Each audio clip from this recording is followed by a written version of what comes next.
Jason. He is an experienced global cyclist. I've known him for a few years. We met again in his home country, England. And obviously he has fabulous story to tell. Shall we start?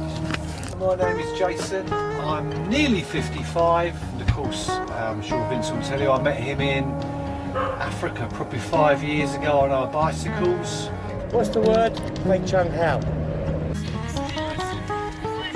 I had a good 10 years of cycling around the world. Yeah, I was working much too hard on my business and it made me sick, and I thought, yeah, really I want to see something different in my life, so I got myself a bicycle, and yeah, the best thing I ever did. If you fancy the desert, today's probably your day. I have a very good friend in Spain, and I thought maybe I can cycle from England to Spain.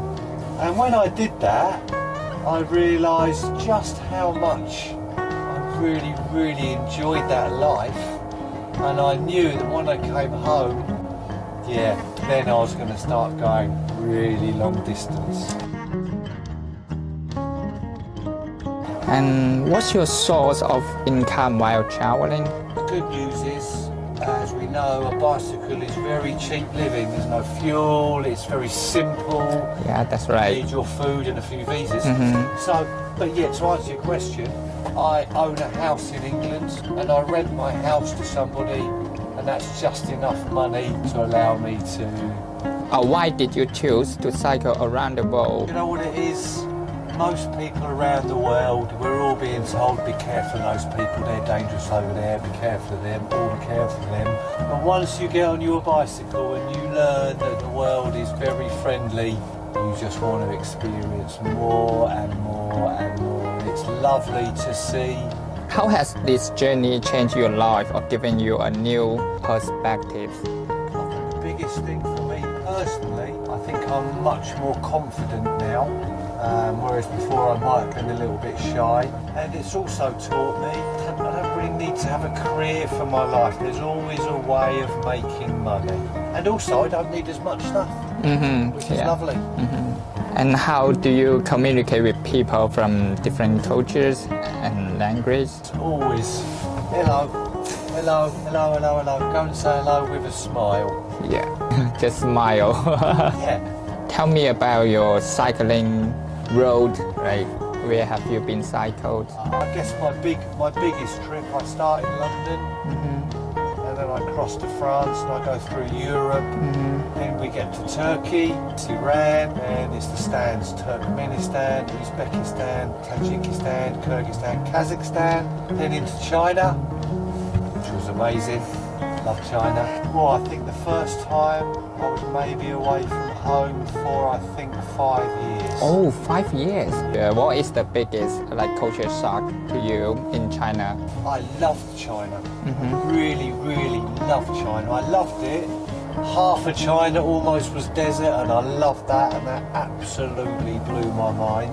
And what interesting people or touching story have you encountered? I mean, during the whole trip. A big lesson I learned, I loved Indonesia a lot. Very happy, very friendly people who would share everything with you, even though they had nothing. And I met this young boy on an island, well, it's a young man. It was a tourist island. He would ask me, can you help me with some money for my education or for my mum's illness? A lot of Indonesians would ask that, and I didn't really have the money. One day this lad who was selling jewellery on the islands, he said to me, if you've ever got any advice for me, tell me. He said, my advice to you is go and see your necklace seller.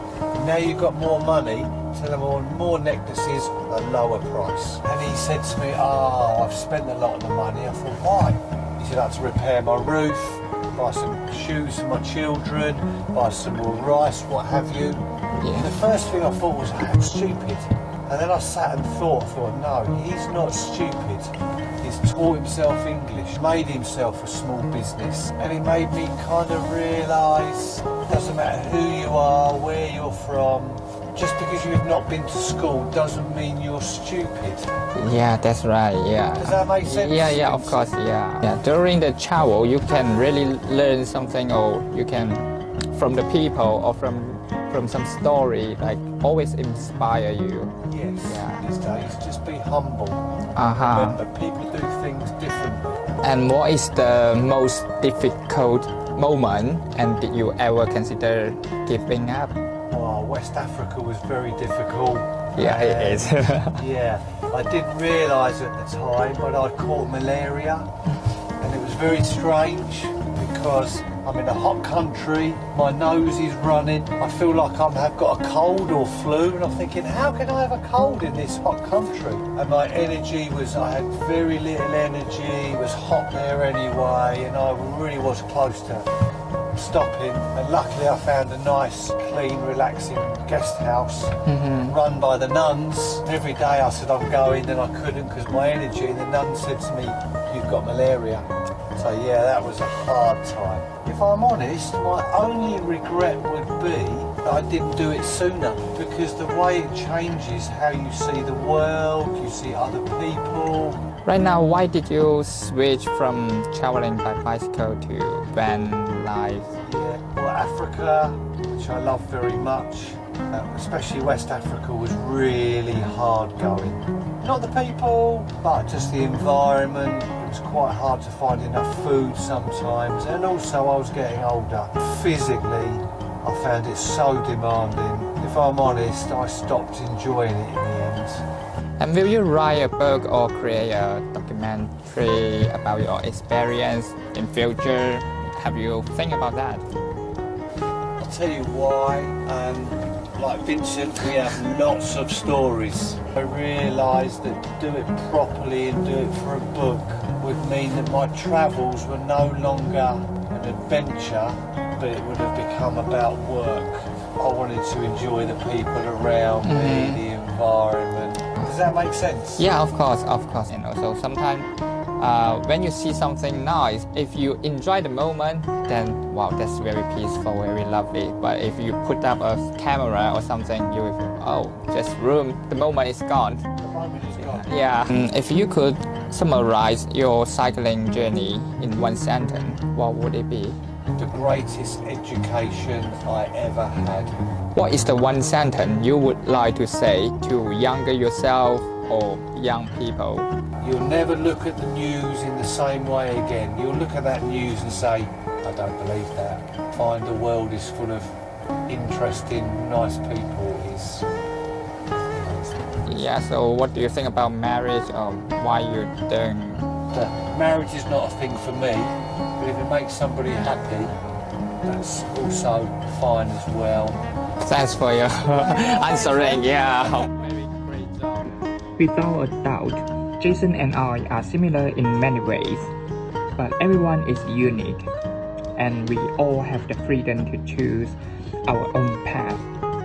As long as it's something we truly love, there is no right or wrong, only what feels right for us.